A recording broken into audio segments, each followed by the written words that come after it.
Esses aqui são os 3 fundos imobiliários para você surfar a alta de 2026 fora do óbvio, fora do comum. Para começar, antes de tudo, eu preciso que você se inscreva nesse canal, curta o vídeo, para que venha depois novos conteúdos para você aprender sobre investimento. Sem mais enrolação, vamos para o primeiro fundo imobiliário, que é o BRCO11. Eu sempre vou falar mais ou menos os mesmos indicadores, então PVP, a liquidez, a sua última cotação, quanto pagou de dividendo e qual foi a variação dele nos últimos 12 meses. Lembrando que todos esses fundos, eles são fundos da nossa carteira, que inclusive eu vou colocar aqui na descrição para você dar uma olhada. Começando pela última cotação do BRCO11, lembrando que isso aqui muda a qualquer instante, segundo ou minuto, então provavelmente no momento que você vê o vídeo ele já vai estar em outra cotação um pouco maior ou um pouco menor. A última cotação dele está em R$119, o seu dividendo distribuído nos últimos 12 meses se encontra em 8,9, o que não é tanta coisa assim, mas eu já vou chegar lá explicando um pouco do porquê. Nos últimos 12 meses o fundo teve uma variação de 40%, por mais que você não tenha ganho no dividendo, você ganhou muito na valorização da cota,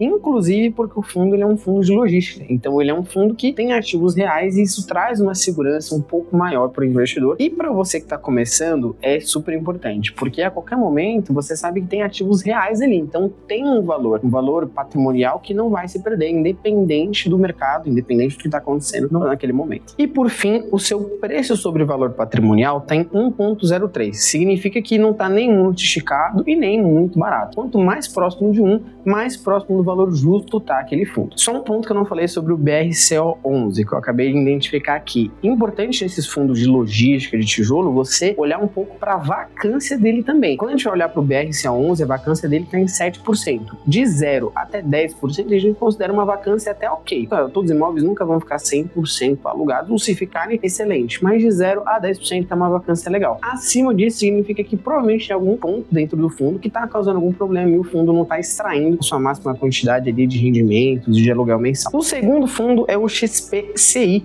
11. Esse cara aqui, ele é um fundo que ele já investe em crédito imobiliário. É um pouco diferente do último que a gente viu, que investia em imóveis físicos, galpões de logística. Esse cara aqui, ele tá com uma cotação de R$85. Os dividendos nos últimos 12 meses girando acima de 1% ao mês, então 12,63%, já é bem mais do que a gente viu no último fundo. O seu preço sobre valor patrimonial está em 0,97, o que indica uma possível oportunidade de compra, olhando unicamente pelo preço dele. Mas a gente sabe que não tem como levar em consideração unicamente só um indicador. Então, por exemplo, esse fundo do XPCI11, ele não tem nenhuma vacância, porque ele é um fundo que ele investe em crédito imobiliário. Jamais tome a sua decisão baseada em um único indicador do fundo, sempre observe o contexto, o momento macro, e também não dá para tomar decisão baseada em um único vídeo de YouTube. Então, aconselho você a estudar um pouco mais. E por fim, a sua variação patrimonial nos últimos 12 meses está em mais de 40%. Significa que o fundo subiu muito e ainda tem mais espaço para subir. E por fim, a gente vai pegar um FOF, que é o HFOF11.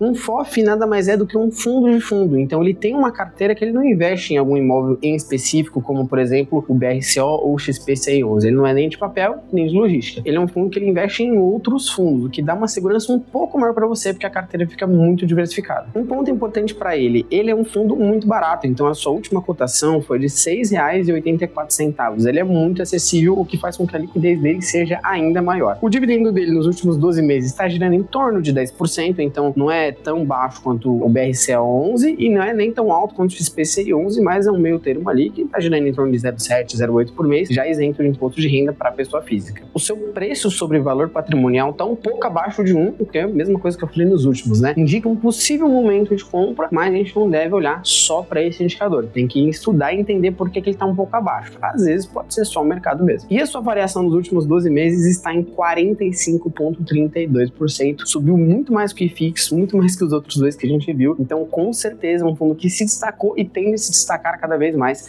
principalmente agora no ano de 2026. Como eu falei, só passando por cima mesmo, a vacância dele está em 0, porque não é um fundo que ele investe em nada específico, por exemplo, um imóvel. Ele investe em outros fundos, fazendo com que a vacância dele involuntariamente seja 0. Para finalizar o vídeo, eu tenho que deixar um recado, que é: você nunca pode tomar sua decisão baseada em um único vídeo de YouTube ou olhando para um indicador. Então, o que eu aconselho você agora é estudar, fazer a lição de casa, assistir outros vídeos, até do próprio canal, que a gente já produziu inúmeros vídeos sobre fundos imobiliários, e fazer a lição de casa para comprar e tomar a melhor decisão possível para sua carteira de investimento. E para fechar, eu vou deixar a carteira inteira da XP aqui, que a gente costuma, que eu costumo utilizar com meus clientes, que não tem só 3 fundos, mas tem mais de 10, 15 fundos com a tese explicada, o preço, tudo certinho, para você também tomar as melhores decisões e te ajudar a montar a sua própria carteira. Vou colocar aqui na descrição do vídeo. No mais é isso, curte, se inscreve e até o próximo vídeo.